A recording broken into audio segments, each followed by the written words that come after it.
You know, it's a wild thought that something as common as an egg packs more cholesterol than a Big Mac. Right. It really makes you stop and think. Let's really dig into that because that surprising nugget, well, and a whole lot more, is exactly what our deep dive is all about today. hmm We're peeling back the layers on eggs, their impact on our health. And we've gathered some pretty fascinating perspectives to do it. We'll be looking at potential health concerns flagged by the Physicians Committee for Responsible Medicine. Yeah, the PCRM.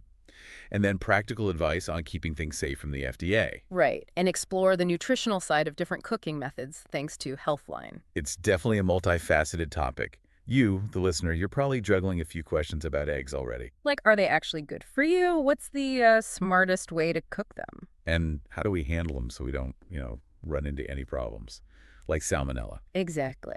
So our goal here is to sort through all this information, highlight the most important and maybe unexpected insights. So you come away feeling really well informed, but hopefully not buried under a mountain of data. Absolutely. So let's crack right into our first source. The Physicians Committee for Responsible Medicine, or PCRM. No? Their viewpoint is quite direct. They suggest that eating eggs could actually pose risks to your health. What's the core of their argument? Well, their main contention is that egg consumption is linked to an increased likelihood of developing some pretty significant health issues, Such as? notably heart disease, diabetes, and even certain cancers. They point to the fat and cholesterol content of eggs as primary reasons for these concerns. Oh, okay, let's zoom in on that cholesterol aspect then. They mentioned that a single egg has around 200 milligrams of cholesterol, which, like we said at the start, is more than a Big Mac. Yeah, considerably more. So what's the connection they're making between this and our heart health? Their argument draws on a number of studies. They cite something called a meta-analysis, which, looks at results from lots of different studies together. Mhm. And this analysis indicated that even consuming just 1 to 3 eggs daily could significantly elevate LDL cholesterol. That's the bad cholesterol. Yeah. That's the one. Yeah, because of his role in heart disease. They also highlighted a specific study published in Circulation, a major medical journal. Okay, and what did that find? It found that eating just 1 egg per day was associated with a significantly higher risk of dying from heart disease. Wow, just one egg. Yeah. And this research also linked higher levels of both blood cholesterol and the cholesterol we get from our diet, dietary cholesterol, to an increased risk of death from cardiovascular problems. That sounds pretty serious. Were there other studies they mentioned along those lines? Yes, quite a few actually. A 2021 study suggested that even eating half an egg a day was linked to increased mortality from heart disease, cancer, and, well, all causes. Half an egg. hmm And they associated every 300 milligrams of daily dietary cholesterol, which is about an egg and a half, with a 24% increase in mortality risk. Okay, that's a specific number. It is. And they also referenced another big study, this one in JAMA, which had similar findings.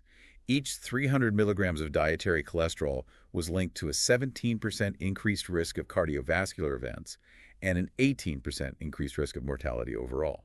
And even half an egg had an impact there, too. Yep, even half an egg showed a 6% increase in cardiovascular risk and an 8% increase in mortality risk, respectively. Okay. Any others? One more they highlighted was from the Canadian Journal of Cardiology. It connected the highest levels of egg consumption with a 19% higher risk of cardiovascular problems. So it really seems like a consistent pattern they're pointing to, linking more eggs to higher heart risks. Exactly. What's striking across these findings is that pattern linking increased egg consumption, even in what many people might consider moderate amounts, to a higher risk for heart disease. They also mentioned something about industry funding influencing research. They did touch on that, yeah. Yeah. They noted an increase in industry-funded studies over time. And they pointed out that a higher percentage of these industry-funded publications apparently had conclusions that conflicted with the actual study results, even though the majority of studies, regardless of who funded them, showed unfavorable effects on blood cholesterol. Interesting point to raise. Okay, it definitely sounds like they're building a strong case against eggs and heart health based on cholesterol. That's the core of it, yes. Now, moving beyond heart disease, the PCRM also connects egg consumption to the risk of developing diabetes. What evidence do they offer for that? They cite several studies in this area, too. One study in the British Journal of Nutrition found that consuming 1 or more eggs daily might increase the risk of diabetes by quite a bit, 60%. 60%. Wow. Where was that data from? That was based on data from a large survey in China, the China Health and Nutrition Survey. Okay. And this aligns with a review published in Atherosclerosis that indicated a 68% increased risk of diabetes in individuals with the highest levels of egg consumption. So similar findings again. Yeah, and another review pointed to a 39% higher risk with consuming just 3 or more eggs per week. 3 a week, okay. And they even mentioned a study in the American Journal of Epidemiology that linked egg consumption to an increased risk of gestational diabetes, so diabetes during pregnancy.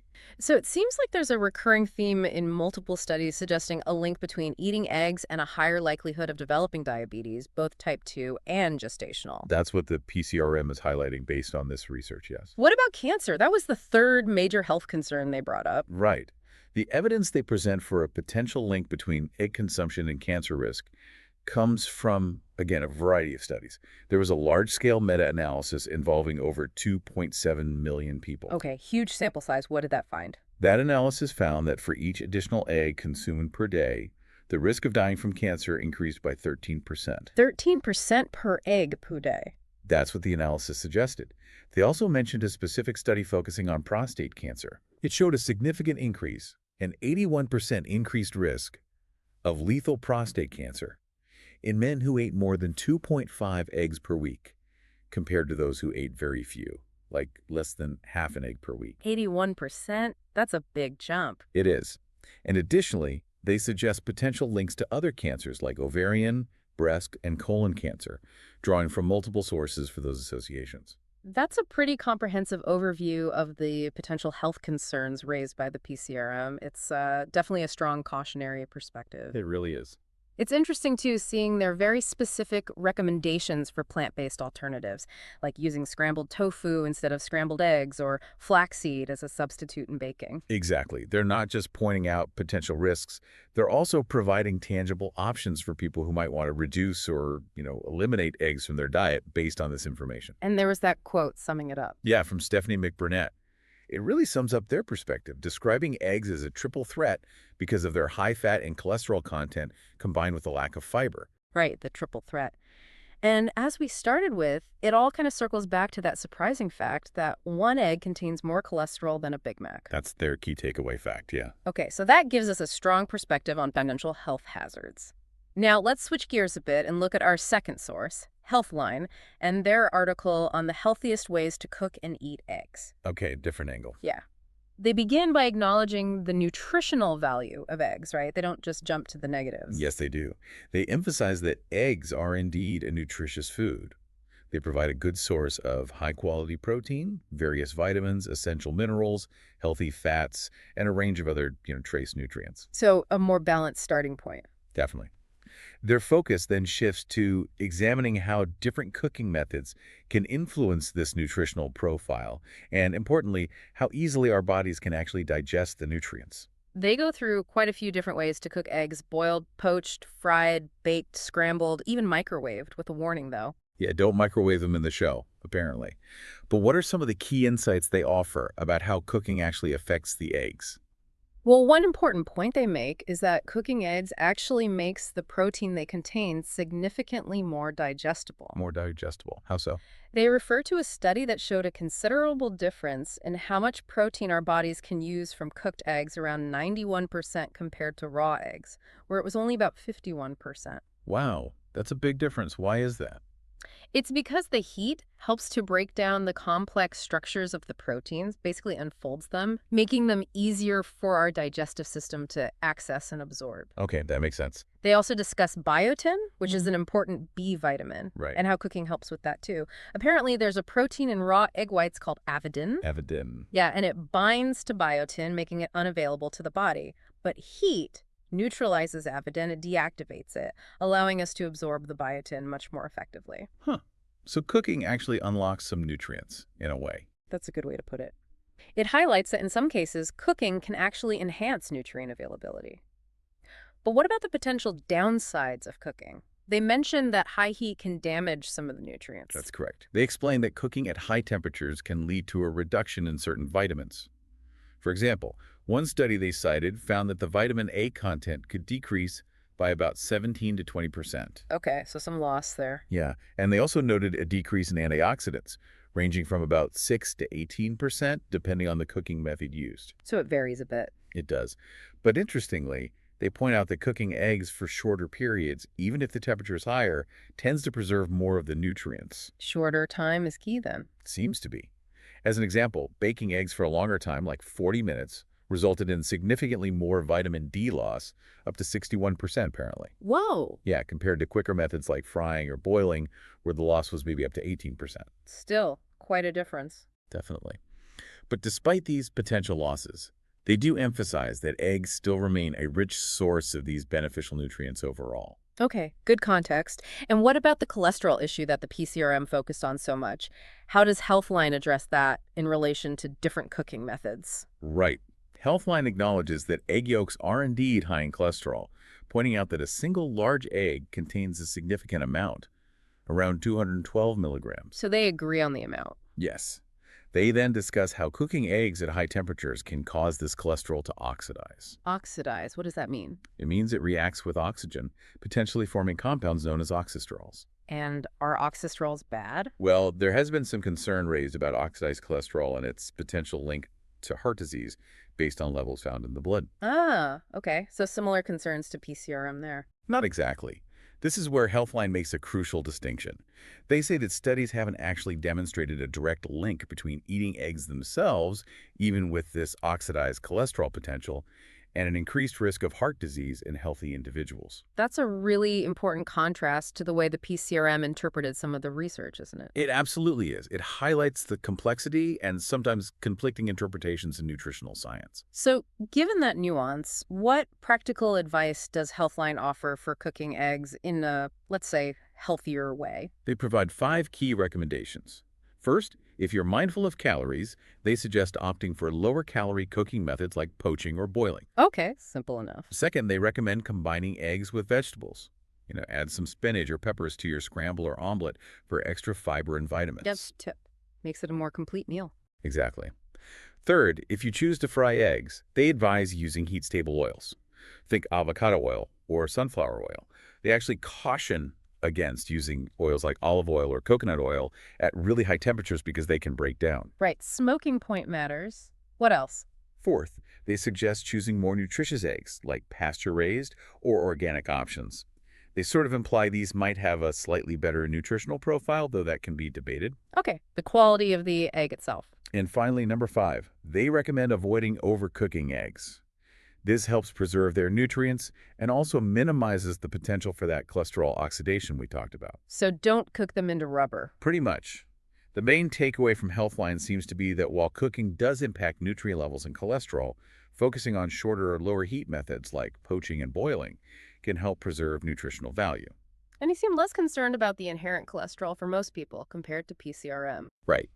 Their perspective is that these methods help preserve nutrients without necessarily negating the overall health benefits of eggs for most people. And their overall conclusion seems to be that quicker, lower heat cooking methods are generally the best way to retain nutrients and minimize cholesterol oxidation, with poaching and boiling being highlighted as potentially the healthiest options. Correct. Poached and boiled get the top marks for potentially being healthiest. But they also reassure readers that eating eggs is generally healthy regardless of how they're cooked, right? Exactly. They conclude on a more balanced note, suggesting that people can generally enjoy eggs cooked in their preferred way without needing to be overly concerned about minor nutritional differences that might arise from different cooking methods. It's more about the overall dietary pattern. Okay, so we've looked at potential health risks from PCRM and nutritional considerations related to cooking from Healthline. Now let's turn our attention to our third source, the FDA and their guidelines on egg safety. Right, shifting to food safety. What's their main focus here? The FDA's primary focus is squarely on food safety, and specifically, the risk of salmonella contamination in fresh eggs. Okay, salmonella. They emphasize that even eggs that appear perfectly clean and have intact, uncracked shells can still harbor this bacteria. So you can't just tell by looking at it. Absolutely not. And salmonella can lead to foodborne illness, which can be quite nasty. Salmonella is definitely something we often associate with eggs, unfortunately.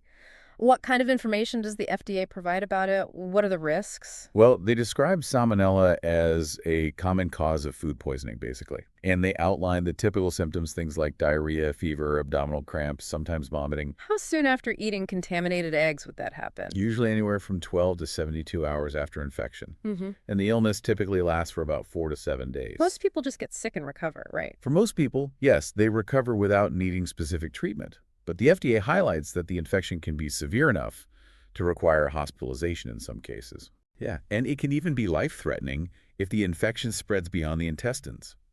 This is particularly risky for vulnerable populations, Like who? like young children, older adults, pregnant women, and individuals with weakened immune systems. Their bodies just can't fight it off as easily. Right, okay. So the risk is real. And to help prevent this, the FDA requires a specific safe handling statement to be printed on egg cartons. Is that right? Yes, that's correct. Unless the eggs have been specifically treated to eliminate salmonella, like through pasteurization, Pasteurized eggs, yeah. right? Unless they're pasteurized, all egg cartons must include a statement advising consumers. Keep the eggs refrigerated, cook them until both the yolk and the white are firm, and ensure that any foods containing eggs are cooked thoroughly. So cook thoroughly is the key message. Absolutely. Pasteurized eggs, which are treated to kill bacteria, will typically be labeled as such and are an exception to needing that specific handling statement, though refrigeration is still key. So what specific advice does the FDA offer when it comes to buying and storing eggs safely at home? Okay, so when purchasing eggs, the FDA advises buying only those that are refrigerated in the store. Don't grab the ones left out. Definitely not. And make sure they have clean and unbroken shells.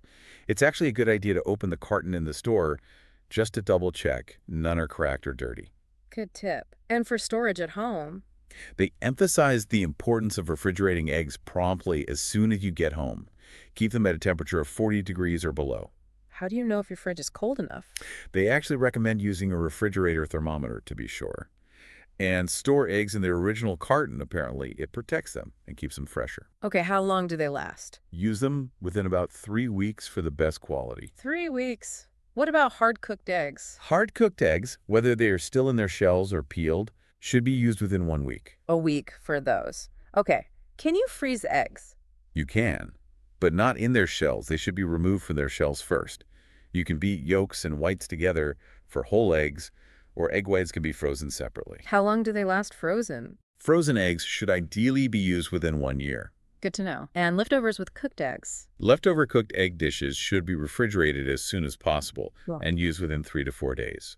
And a good tip is to cool large amounts quickly by dividing them into shallow containers before refrigerating. Ah, helps it cool faster. Smart. That's all really practical guidance for preventing contamination in our own kitchens. What about when it comes to actually preparing and serving eggs? Right, the handling part. During preparation, the FDA really stresses the importance of washing your hands thoroughly with soap and water. Before and after? Yes, both before and after handling raw eggs. And also wash any surfaces, cutting boards, utensils, countertops that have come into contact with raw eggs. Cross-contamination is a risk there. Definitely. And as for cooking, like the label says, cook eggs until both the yolk and the white are firm. If you're making scrambled eggs, they should not be runny. No runny scrambles, got it. What about things like quiches or casseroles? Egg casseroles and other dishes containing eggs need to reach an internal temperature of 160 degrees Fahrenheit. Using a food thermometer is really the best way to ensure they're cooked safely. 160 degrees of Fahrenheit.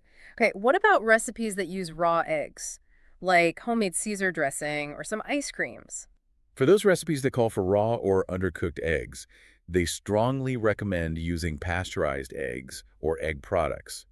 That way you get the texture without the salmonella risk. Pasteurize is the way to go for raw applications then. Exactly. They even have a specific caution regarding Easter eggs. Oh yeah, what's that? They advise against eating any Easter eggs that have been hidden or played with, especially if they've been lying on the ground.